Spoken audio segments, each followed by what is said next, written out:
یہ جو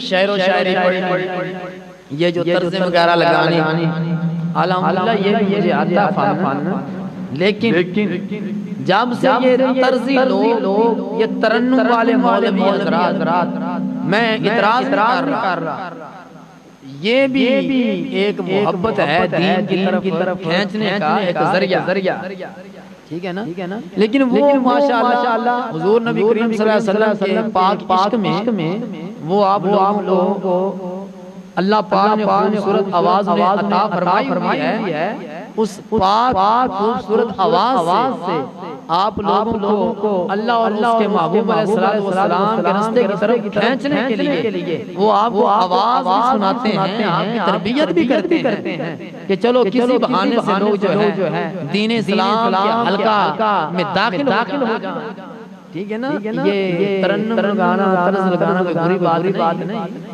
لیکن ہم لوگ ان کی آواز کی توجہ رہتے ہیں کہ آواز بہت پیاری ہے قاری صاحب کی، لیکن ہم ان کی باتوں کی طرف بھی توجہ نہیں ہوتے کہ یہ ہمیں کیا رہا ہے، یہ ہمیں کہنا کیا چاہتا ہے۔ بس اس نے آواز نکال دی، ہم لوگوں نے پیسے پھینکنا ان لوگوں پہ شروع کر دیے، وہ بھی راضی، ہم بھی راضی۔ وہ خدا کے بندو، آپ کو صرف آوازیں سنانے نہیں آتے، بلکہ آواز سنانے میں آپ کا ایمان بھی بچانے آتے ہیں، اور آپ کو حضور صلی اللہ علیہ وسلم کے پاک دین کی طرف بھی کھینچنا چاہتے ہیں، پاک دین کی طرف بھی لانا چاہتے ہیں۔ تو یہ جو ہم لوگ اعتراض کرتے ہیں علماء پہ کہ وہ ترنم لگاتے ہیں، یہ وہ دنیا کے لیے، یہ ہمارا غلط نظریہ ہے۔ فرمایا علماء ورثۃ الانبیاء، علماء جو ہے ان کے پاس انبیاء کی وراثت ہے، یہ انبیاء کی وراثت کے مالک ہیں۔ علماء کو برا کہنا یہ اچھی بات نہیں، کوئی کسی نمبردار چودھری، کوئی جو ہے MNA ہو، MP ہو، کوئی ایسا کوئی DPO ہو، کوئی بھی ہو، اس کے کوئی جنرل کرنل وزیر ہو، ان کے ساتھ جو آدمی کام کرتا ہو، اس کو جب ہم برا کہیں گے تو اس کے یعنی مثال کے طور پہ بادشاہ ہے، اس کا وزیر ہے، وزیر کو جب ہم برا کہیں گے بادشاہ کو غصہ آئے گا۔ تو اسی طرح جب ہم علماء کو برا کہتے ہیں تو حضور نبی کریم صلی اللہ علیہ وسلم بھی ناراض ہوتے ہیں، اور اللہ پاک کی رحمت بھی دور ہو جاتی ہے۔ اس لیے علماء کی قدر کیا کریں، علماء کا ادب کیا کریں، اور اگر علماء ہمارے جو ہے موجود نہ ہوتے، کوئی جیسا بھی ہے، جس طرح بھی ہے، اس کی ڈیوٹی کس نے لگائی ہے؟ اللہ پاک نے لگائی ہے۔ وہ کھڑا کہاں ہوتا ہے؟ مصلی رسول پہ کھڑا ہوتا ہے، وہ نائب رسول ہے، اس کی عزت کیا کریں، ان کا احترام کیا کریں۔ اور حضور نبی اکرم صلی اللہ علیہ وسلم کا پاک فرمان ہے، اس فرمان کے تحت اللہ دین فرماتے ہیں جس نسل میں بڑوں کا ادب اور چھوٹوں پہ شفقت، یہ جس نسل سے نکل گئی، فرمایا وہ نسل تباہ و برباد ہو جائے گی، اس نسل کو ذرا بھی فائدہ نہیں ہوگا۔ آج دیکھ لو بڑوں کا ادب اٹھ گیا، چھوٹوں پہ شفقت اٹھ گئی ہے۔ کوئی بوڑھا بابا جا رہا ہو، ہم اس کو طنز کرتے ہیں، مذاق کرتے ہیں، یہ دیکھو بابا چلتا کیسے ہے، پھرتا کیسے ہے، بابے کی جو ہے دیکھو گردن جو ہے یہ ہلتی ہے، بڑا ہے، ڈھنکا ہے، ہم بابوں پہ اعتراض کرتے ہیں۔ یہ جو ہمارے بزرگ تھے، اور جو چھوٹے ہیں، بڑے لوگ کہتے ہیں یہ دیکھو اس نے کپڑے کیسے پہنے، اس کے بال دیکھو کیسے ہیں، یہ ٹوکتے ہیں۔ جب سے یہ ٹوکا نوکی ہمارے میں آ گئی ہے، اس وقت سے یہ دین کا درد جو ہے، دین کی محبت دور ہوتی جا رہی ہے۔ ہم بزرگوں کا ادب کیا کریں اور چھوٹوں پہ شفقت کیا کریں، یہ ہمارے جناب صلی اللہ علیہ وسلم کا طریقہ کار تھا۔ وہ بچوں پہ شفقت کرتے اور بڑوں کا ادب خود حضور صلی اللہ علیہ وسلم فرماتے، بڑوں کا ادب خود فرماتے۔ کیوں کہ میری امت کو پتہ چل جائے اتنے بڑے تمام انبیاء کے سردار، سید الانبیاء، محبوب کبریا، صلی اللہ علیہ وسلم اتنے بڑے ہو کر بزرگوں کا ادب کرتے ہیں تو ہمیں بھی کرنا چاہیے.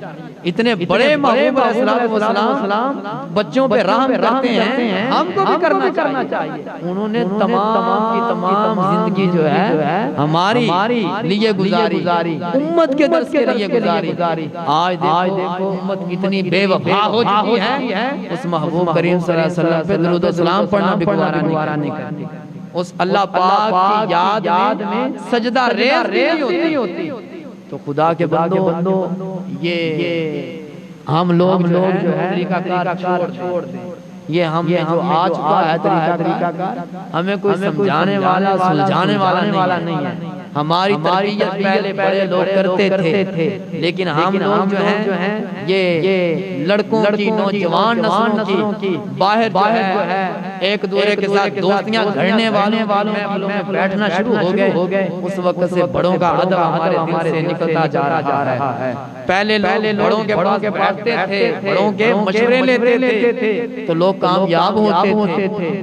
آج ہم بڑوں کے پاس بیٹھنا پسند ہی نہیں کرتے. یہ موبائل پکڑا ہوا ہے, اس کے ساتھ لگے ہوئے ہیں, فلمیں دیکھ رہے ہیں, ڈرامے دیکھ رہے ہیں, گانے باجے سن رہے ہیں.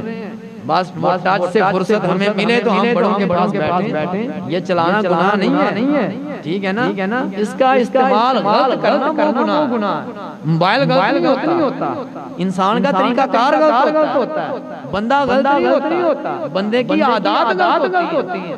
یہ موبائل ہے نا, اس میں تلاوت قرآن مجید بھی ہے, اس میں احادیث بھی ہے, اس میں بڑوں کا ادب بھی سکھایا جاتا ہے, بتایا جاتا ہے, سنا جاتا ہے, سنایا جاتا ہے. تو آدمی کوئی چیز جو ہے دنیا میں ہے وہ غلط نہیں ہے, انسان کا طریقہ کار غلط ہے, ٹھیک ہے نا. اس لیے ہم اپنے طریقہ کار کو درست کریں, ہم اپنے طریقہ کار کو درست رکھیں. جب ہم اپنے طریقہ کار کو درست کریں گے رکھیں گے تو انشاءاللہ ہماری جو ہے یہ دنیا میں بہار آ جائے گی, ہمارے ماحول میں سنجیدگی آ جائے گی. ہم سنجیدگی پیدا کریں اپنے آپ. ہمارے والدین ہیں وہ ہمیں سکول و کالج میں بھیجتے ہیں, مسجد و مدرسہ میں بھیجتے ہیں. کس لیے بھیجتے ہیں کہ ہماری اولاد کو یعنی ان کی تربیت اچھی ہو جائے. قرآن مجید اس لیے پڑھاتے ہیں کہ ہماری اولاد ہمارے مرنے کے بعد مجھے دعا کرے گی. وہ تو نظریہ یہ رکھتے ہیں, لیکن ہم مسجد میں بھی آگے کے ساتھ شرارتیں کرتے ہیں. یہ باتیں ہمارے لیے درست نہیں ہے. حضور نبی کریم صلی اللہ علیہ وسلم نے فرمایا بڑوں کا ادب کرو, چھوٹوں پہ شفقت کرو, اور فرمایا جو چھوٹے بچے پر شفقت کا ہاتھ پھیرے گا اس کے جو ہے سر پہ ہاتھ رکھے گا, اور اس ہاتھ کے نیچے جتنے بال آئے فرمایا اللہ پاک اتنے بالوں کے صدقے رب الجلال اتنے گناہوں کو معاف فرما دے گا. اور فرمایا جس نے بڑوں کا ادب کیا اس نظریے سے کہ ہمارے آقا علیہ الصلوۃ والسلام ادب کیا کرتے تھے, فرمایا رب الجلال اس کے بھی پچھلے گناہوں کو معاف فرما دے گا.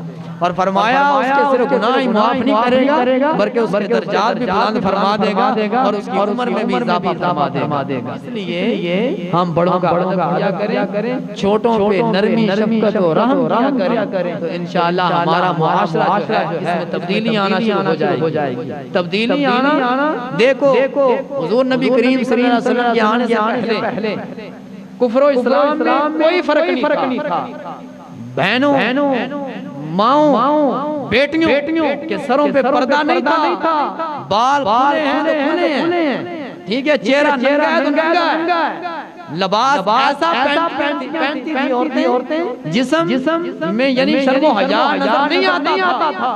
یہ شرم و حیا کس نے سکھایا ہمیں؟ ہمارے حضور نبی کریم صلی اللہ علیہ وسلم نے. اس نے آن کے اسلام کی بچیوں کو, اسلام کی بیٹیوں کو, اسلام کی ماؤں کو کس نے عزت دی؟ حضور رحمت عالم صلی اللہ علیہ وسلم. انہوں نے تو یار لوگوں کو حیا سکھایا. آج امتی ہم حضور کا کہلوائیں اور بے حیائی ہم اپنی بیٹیوں کے ساتھ, اپنی ماؤں دیوں بہنوں کے بارے میں ہم نظریے غلط دل میں رکھیں, یہ ہمارے لیے اچھی بات نہیں ہے. ہم بے وفائی وفائی کر رہے ہیں نبی کریم صلی اللہ علیہ وسلم کے ساتھ، خدا کے بندو ہم بدلیں گے تو لوگ بدلیں گے، ہم نہیں بدلیں گے تو لوگ نہیں بدلیں گے۔